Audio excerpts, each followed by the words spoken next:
લોકોની વચ્ચે જતી અને હવે વિધાઉટ બાઉન્ડ્રીઝ લોકોની વચ્ચે જઈ રહી છું. રેડિયો સે સીધા પ્લેટફોર્મ ही ચેન્જ કરી રહી હું, ખાલી પ્લેટફોર્મ થી પ્લેટફોર્મ બદલી અને પર્પસ સેમ રાખ્યો છે. એટલે હા, પોલિટિક્સમાં આવી છું પણ કામ એ જ કરવાની છું જે કરતી આવી છું. જો રેડિયોમાં છે ને કામે હતું અને એન્ટરટેનમેન્ટ હતું. તમે જે વાત કરો છો એન્ટરટેનમેન્ટ હતું કે જેમાં ગરબા હોય કે ટેલેન્ટ હન્ટ હોય, તો એ બધું એ મજાની વાત હતી કે યુવાનો સુધી પહોંચવા મળતું હતું. પણ દેન રેડિયો દ્વારા જ ઘણા બધા એવા કામ કર્યા કે જેમ કે લોકોને પીરિયડ્સના ટેબુઝ હોય, છેડતીના બનાવો બનતા હોય, સાયબર ક્રાઇમ થતા હોય, સ્વચ્છતાના ઇશ્યુઝ હોય, તો એ બધા પ્રયત્નો પણ, એ બધા કેમ્પેન્સ ને એ બધા કામ પણ મેં કરેલા છે. એટલે મારા માટે એ બંને એટલા જ એક્સાઇટિંગ હોય છે. એટલે મેઇનલી શું છે કે ધ મીડિયમ આઈ એમ કે જેના દ્વારા હું લોકો સુધી પહોંચું, લોકો મારા સુધી પહોંચે અને હું કંઈક કામ કરી શકું.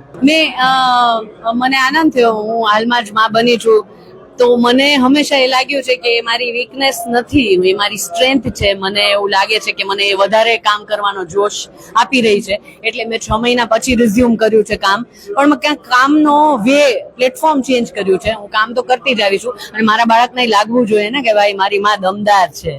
મોટો થઈને એવું કેવું જોઈએ, he should be proud of his mother. તો કનેક્શન ઓલરેડી હે, તાતણા ઓલરેડી જોડાયેલા છે.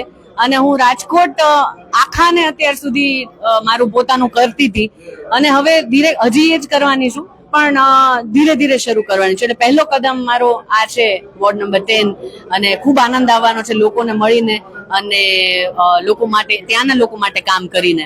ઘણા બધા મુદ્દાઓ તો છે, જેમ કે અમુક સ્વચ્છતા માટે જે ન્યુસન્સ એરિયાઝ છે કે જે સોલ્વ નથી થતું, ટ્રાફિકની ઘણી બધી સમસ્યાઓ છે, રોડ રસ્તા ઘણા બધા ખાબર ખુબર થઈ જાય, લોકો કામ કરે છે, બને છે, પણ છતાંય કળ રહી જાય એવા રસ્તાઓ હોય જ છે. તો એ બધી વસ્તુઓ છે, પણ છતાંય લોકોના મનમાં ને દિલમાં શું છે, એકચ્યુઅલી એ લોકોની બેસિક ઇશ્યુ શું છે એ મારે જાણવો છે અને એના પર કામ કરવું છે. જો હું અત્યાર સુધી ખૂબ સુરક્ષિત રહી છું. એ રાજકોટના જે અધિકારીઓ છે એ બધા ખૂબ સરસ રીતના કામ કરે છે, પોલીસ બહુ સરસ રીતના કામ કરે છે. તો એ હંમેશા રહ્યું છે, હંમેશા મને સેફ લાગ્યું છે.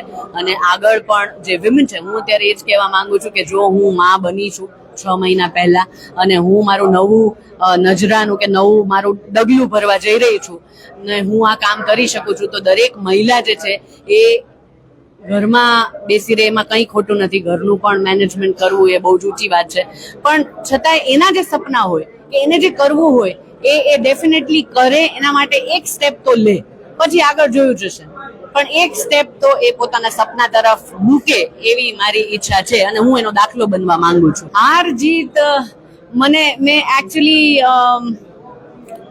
બહુ જ નવી છું, નાની છું અને હાર જીત સુધી હું પહોંચી નથી વિચારવા સુધી. અત્યારે તો મેં એન્ટ્રી હજી કરી છે અને કામ કરવું છે અને મારો પ્રયત્ન એવો રહેશે કે આજે નહીં તો કાલે પણ જીત મળી તો જાય, લોકોનો પ્રેમ મળી તો જાય. Thank you so much.